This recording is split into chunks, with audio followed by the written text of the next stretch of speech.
आखिरी चरण में संथाल परगना की तीनों लोकसभा सीट पर चुनाव होना है और उससे पहले प्रधानमंत्री नरेंद्र मोदी आज पहुंच रहे हैं और माना जा रहा है कि प्रधानमंत्री के दौरे के बाद माहौल और ज्यादा बदल जाएगा। इस वक्त बात करने के लिए हमारे साथ बीजेपी के प्रदेश अध्यक्ष बाबूलाल मरांडी हैं।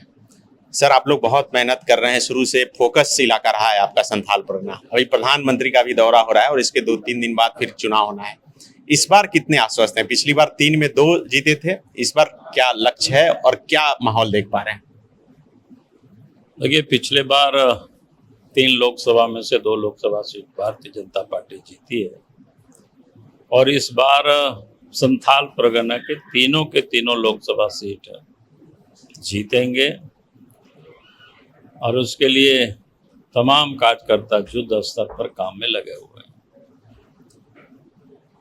दुमका में इस बार स्थिति बहुत अलग है। आप यहाँ पहले सुनील सोरेन उम्मीदवार बने, उसके बाद जेएमएम की विधायक बीजेपी में शामिल हुई, वो उम्मीदवार बनी। एक परिवार जो यहाँ मजबूत पकड़ रखता है, उनकी बड़ी बहू आपकी पार्टी में आ गई। उनके आने के बाद लग रहा है कि फायदा मिल रहा है, जनता उस हिसाब से झुक पा रही है। देखिए, मैं कहूँगा कि जो कि सीता सोरेन दुर्गा सोरेन की पत्नी है और दुर्गा सोरेन की मृत्यु के बाद जिस प्रकार से घरों में ही वो अपमानित होना पड़ा, तो दुखी होकर के हम तो ये कहते हैं कि भाई रावण की लंका से वो निकल करके आई है भारतीय जनता पार्टी। और भारतीय जनता पार्टी के कार्यकर्ता ने आते ही उनका स्वागत किया और उनको जिताने के लिए जी तोड़ मेहनत कर रहे हैं पूरा क्षेत्र में। और हम कह सकते हैं कि सीता सोरेन जी दुमका से सांसद बन रही है और भारी वोटों के अंतर से वो जीतेगी। आप यहाँ से जीते भी हैं, शिबू सोरेन को भी हराए हैं, लेकिन इस बार जिस तरह से हेमंत सोरेन जेल में गए, कल्पना सोरेन कैंपेनिंग कर रही हैं, वो लगातार एक नारा दे रही हैं कि जेल का ताला टूटेगा, हेमंत सोरेन छूटेगा। वो करेंगे कि आप ईवीएम का बटन दबाइएगा, उसके बाद हेमंत दादा बाहर आएंगे। क्या इसका असर पड़ रहा है कि आप लोग लगातार जो भ्रष्टाचार के मुद्दे बना रहे हैं वो ज्यादा प्रभावकारी हो? देखिए, पहली बात तो स्पष्ट है, भाई सीता सोरेन जी को पता है चुनाव और अपराध से कोई संबंध नहीं है। चुनाव में जनता वोट देती है और जो अपराध करते हैं तो अदालत उनको सजा देती है, अदालत उनको जेल भेजती है। हेमंत सोरेन अगर अपराध नहीं किए होते तो जेल में नहीं रहते, अदालत जेल उनको नहीं भेजती। तो इसीलिए ये कहना जनता के लिए ठीक है, सुनाने के लिए पब्लिक के मंच से ताला टूटेगा तो ये छूटेंगे, तो ये सब पब्लिक के मंच से ही शोभा देता है। लेकिन वास्तविकता क्या है, किसी भी चोर को आप पकड़ते हैं तो उनको पहले अदालत में हाजिर किया जाता है और अदालत फिर उनको जेल वहां से वो भेज देती है। अगर वो गड़बड़ नहीं किया हुआ रहता तो फिर जेल क्यों भेजेगी? तो इसीलिए कोई भी व्यक्ति जेल जाता है, सरकार जेल नहीं भेजती है कि आज कोई सरकार जिसकी है वो चाहे किसी को पकड़ करके हम जेल भेज देंगे, वो नहीं भेज सकता है। पहले उनको अदालत में उनको प्रोड्यूस करना पड़ता है, अदालत में उसको उपस्थित हाजिर करना पड़ता है।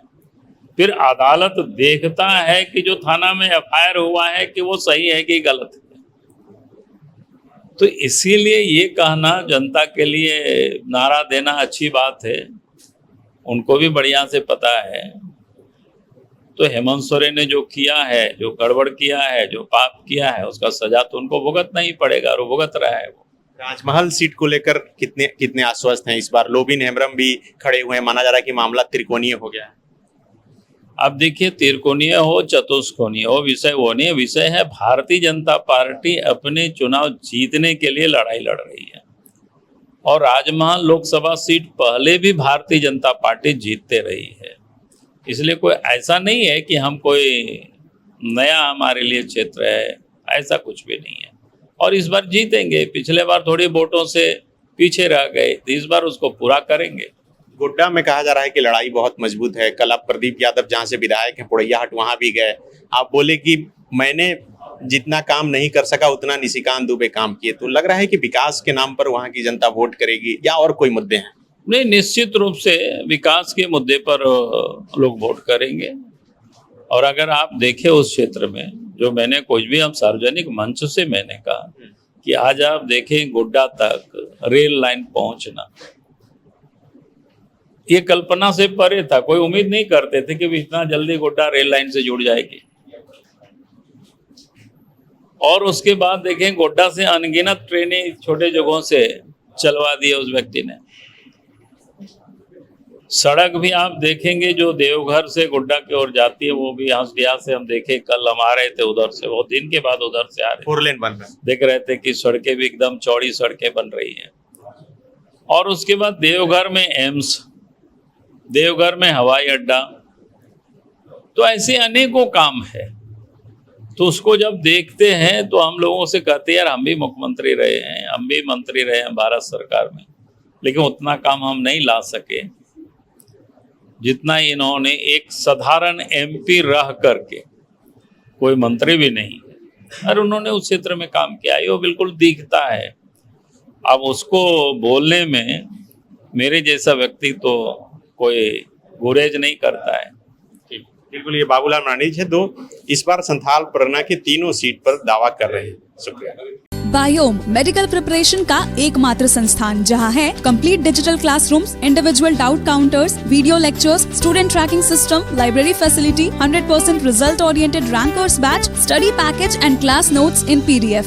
झारखंड के इतिहास में पहली बार नीट यूजी में 700 मार्क्स पार। 10th पास स्टूडेंट्स के लिए फाउंडेशन कोर्स और 11th पास स्टूडेंट के लिए फ्रेशर कोर्स। 12th पास स्टूडेंट्स के लिए टारगेट कोर्स 18 अप्रैल से शुरू हो रहे हैं। Contact biome.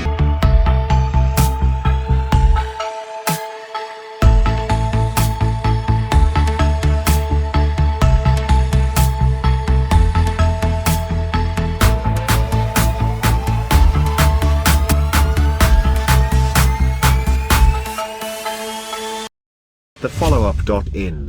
Like, share, and subscribe. www.thefollowup.in